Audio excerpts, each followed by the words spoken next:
the second tutorial. This time I'm going to be teaching you the lead guitar parts for Never Greener. And just to get started, the song is quite fast. It was kind of originally written kind of to the tempo of Foo Fighters' Monkey Wrench. That was kind of the idea. It was this really fast, almost punk, just rock song. And so it's real fast, but I'm going to start off with just the power chords so you understand. The song is in drop D. However, you don't need to be in drop D for any of my songs. There's a couple songs on the record that are drop D. I think there's 3 that are drop D. But the lead guitar parts do not need to be in drop D for any reason, because you're never playing the same thing that I'm playing. So, the song goes like this.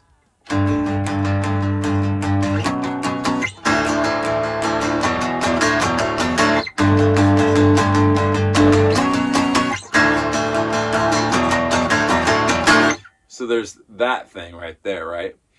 And that's basically the idea of the song as a whole, is those kinds of power chords going on. However, there's a tricky thing going on with the recording. There is that riff going on, and then there's a dueling harmonizing guitar riff, kind of Iron Maiden style harmony thing going on. And when we play live, there won't be a third guitar, so it'll be you and I dueling the harmony part, and the bass will just play that part. So, that being said, kicking off the song from the drum beat when it's like, goo-ga.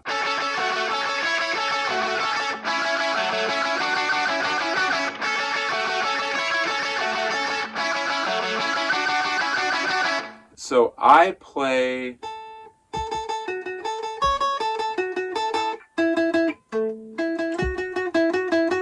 So, I'm down here, or up here rather. I believe I'm on the 10th fret.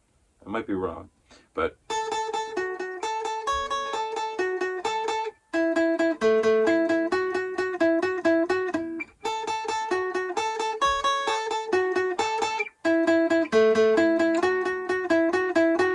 So that's me. I'll probably play that part, but just so you know, in case we decide to switch, maybe I'll play the lower harmony part, just since it's closer to the power chords. But here's the part that I'm assuming, at least at the moment, that you'll play. Good to learn both, though, so we can switch if we need to. So this one starts on the G string, and this is on the 6th fret. And then you basically put the ring finger on the D string on that'd be the 7th fret, and then the pointer finger goes on the B string on the 5th fret. So that's the formation, but you start in the middle there with that middle finger.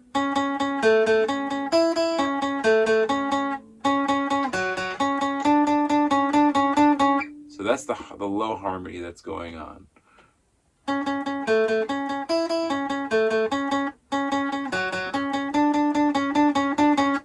We will call this the lead riff. I mean, this is kind of like the big hook of the song.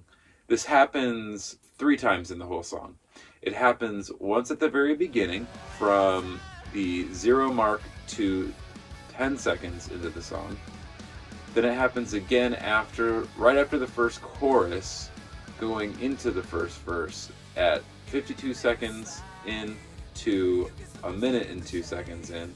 Then it gets played again at the very end to close the song out, from 3:49 in the song to 3:59, and the song ends abruptly with that riff. So you basically play through that 2 times full, and I play through the high part, unless we decide to switch. So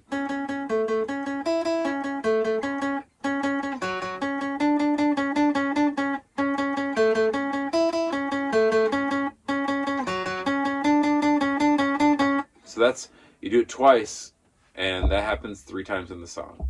That is the lead riff / hook. In this life, the world gets sometimes on its side. We hold on tight.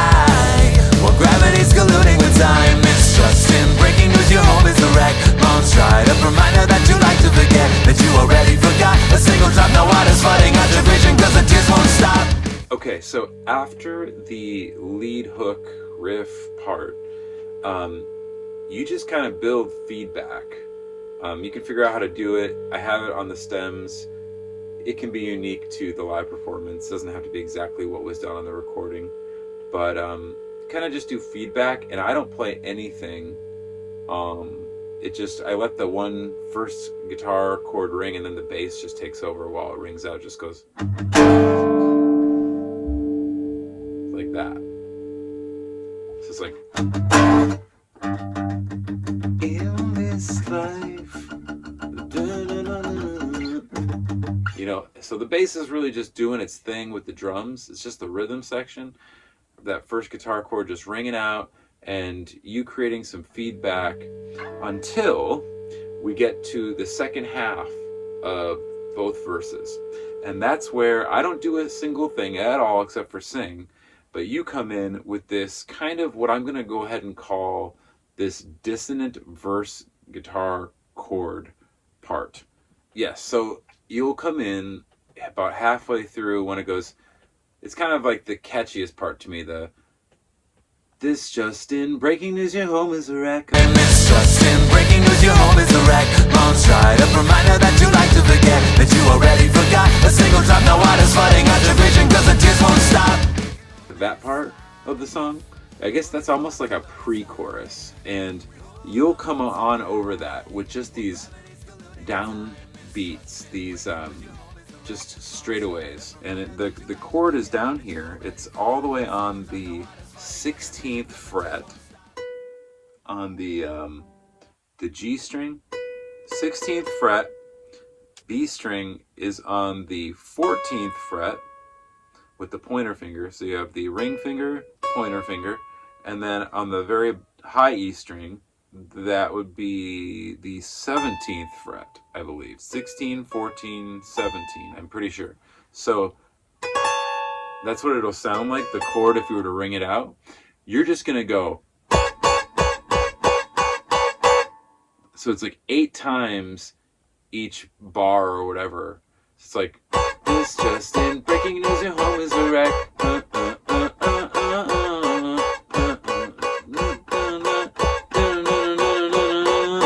It's always, it's a very steady, just downbeats, and it would be, I guess you're playing 32 times. That would be 4 segments of 8 down hits, if that makes sense.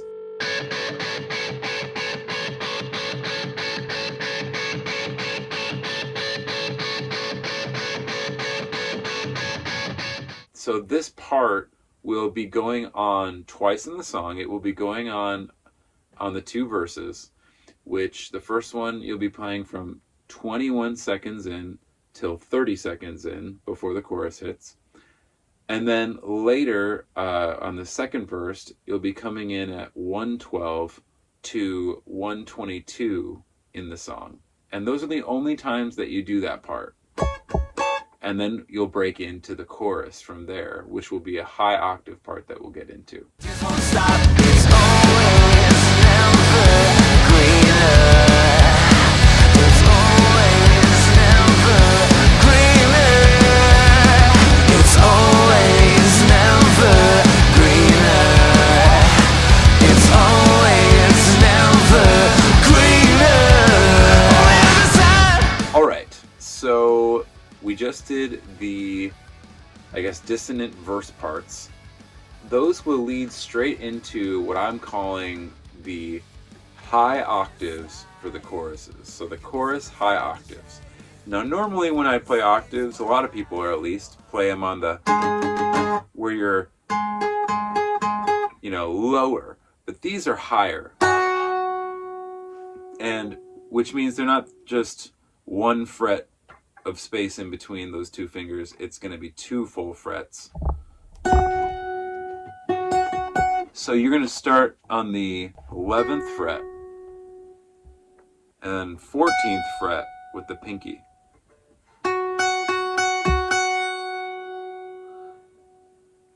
And you'll slide all the way over to the 14th fret with the pointer finger, and the pinky will be on the 17th fret. Then you'll slide over to the 6th fret with the pointer finger and the 9th fret with the pinky finger. And then you'll slide over to the 4th fret with the pointer finger and the 7th fret with the pinky finger. So that is, it's just 4 octaves that you're going to be playing on those choruses. So when this chorus hits, you're just playing.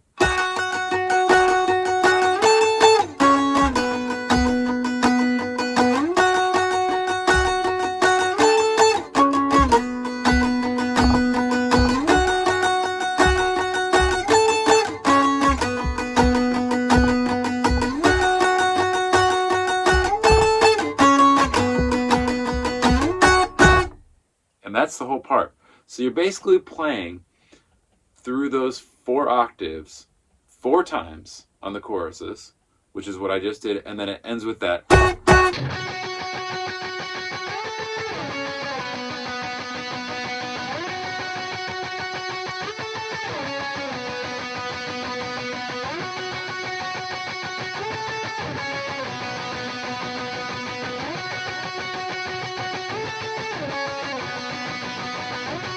So I hope that explains the choruses.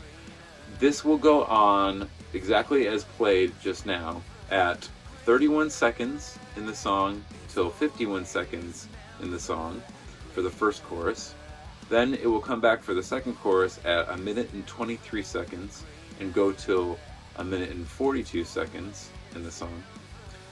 Then there will be a final time that you'll play it regularly from 3:28 in the song till 3:49 in the song, before finally hitting that last riff that ends the song, the harmonizing riff. That does not include playing it halftime before the last chorus. It's in between the last chorus and the bridge, and we'll call it this double time halftime part, where you're playing it really quickly.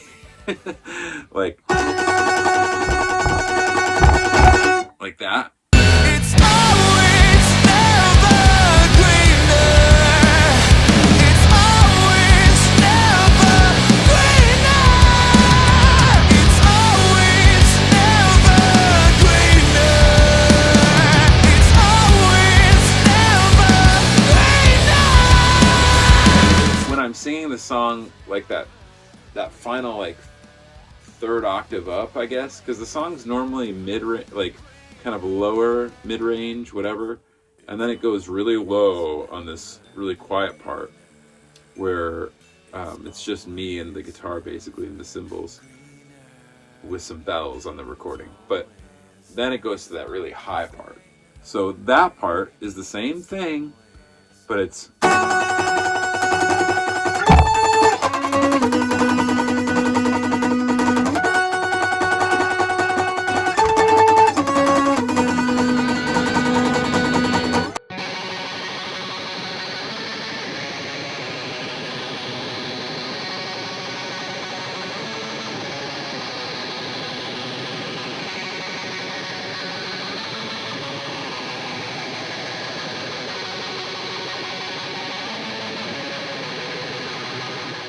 you get the idea. It's not easy to play, and especially on an acoustic.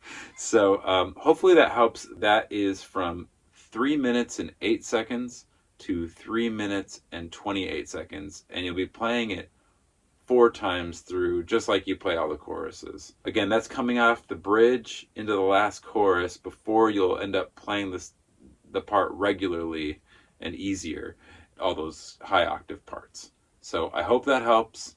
And onto the final part of the song, the bridge. It's always never greener. On the other side.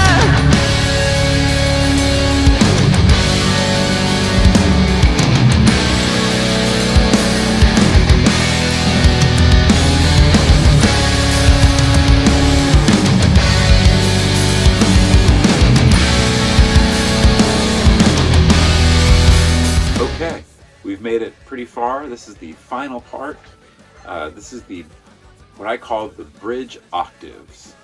And I will begin by showing you my rhythm guitar part on this part. This is kind of this little breakdown that happens. I love like Jesse's tom hits with the snare, that ga. Like, it's just so powerful, but it kind of starts off with palm muting and then letting it ring. So it's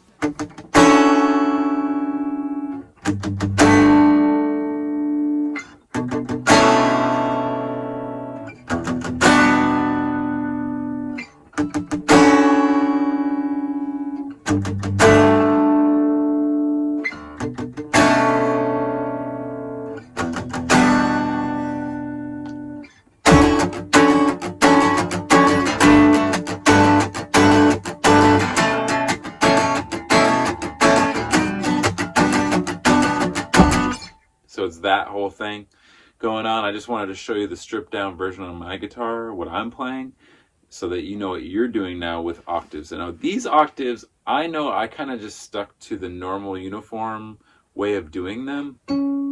I stayed on this trajectory right here.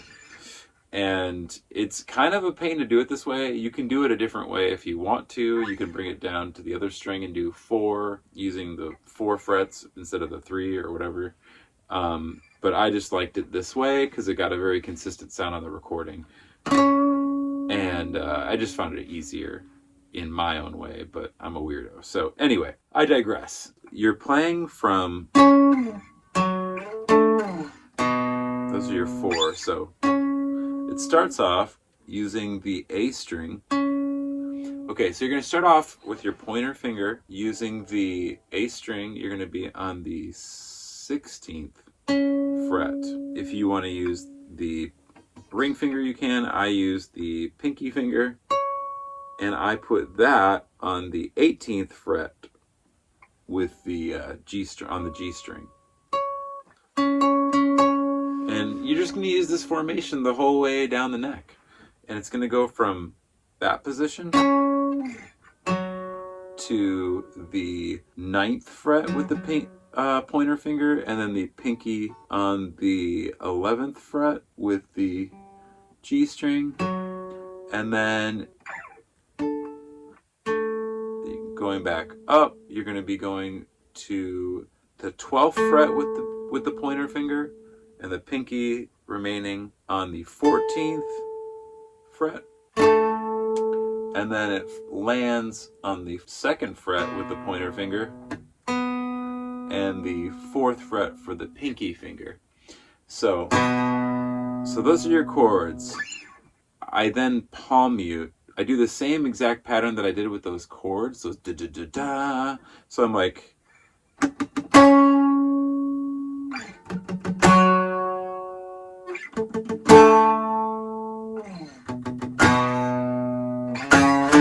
I think it just goes up, and those two are the 4th and 5th. So climb, there's a little climb there. So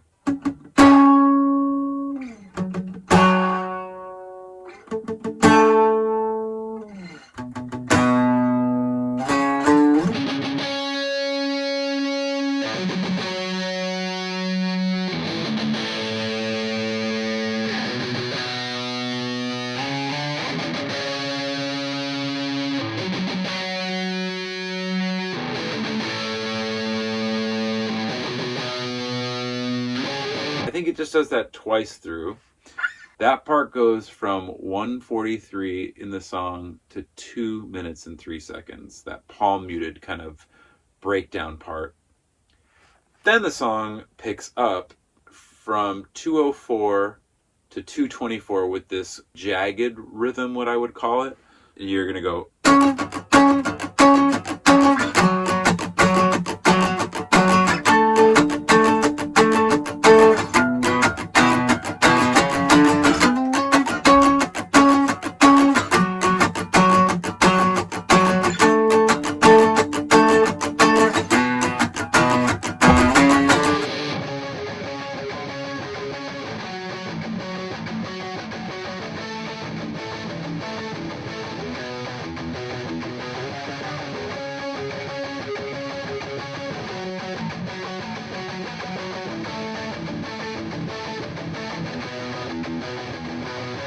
that jagged part 2 times through, and then you just go to a straight, what I'm going to call a straightaway, just full blast. You're going to go.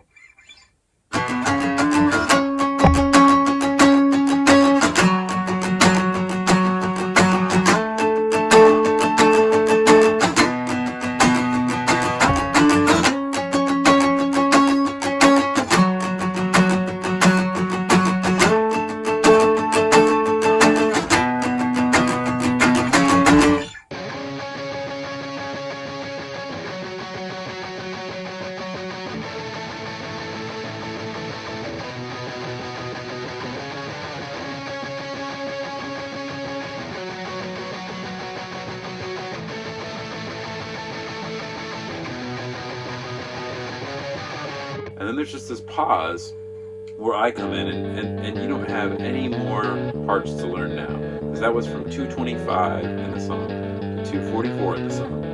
And I just come in with the cymbal. And I just go.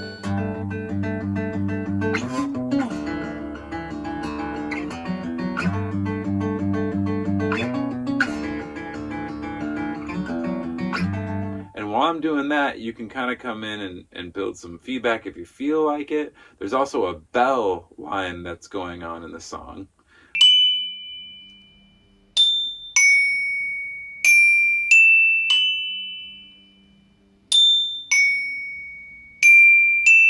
Which is really cool, and it might sound really cool just to pick it clean or even a little distorted, but I think the feedback probably live makes the most sense. So anyway, I think that about wraps up Never Greener. Sorry if this was really long, but so I think it's a fairly simple song. It's just a very fast song. It's mainly octaves that you're playing throughout the whole song. So thank you for making it this far, and I appreciate you and your dedication to learning Never Greener.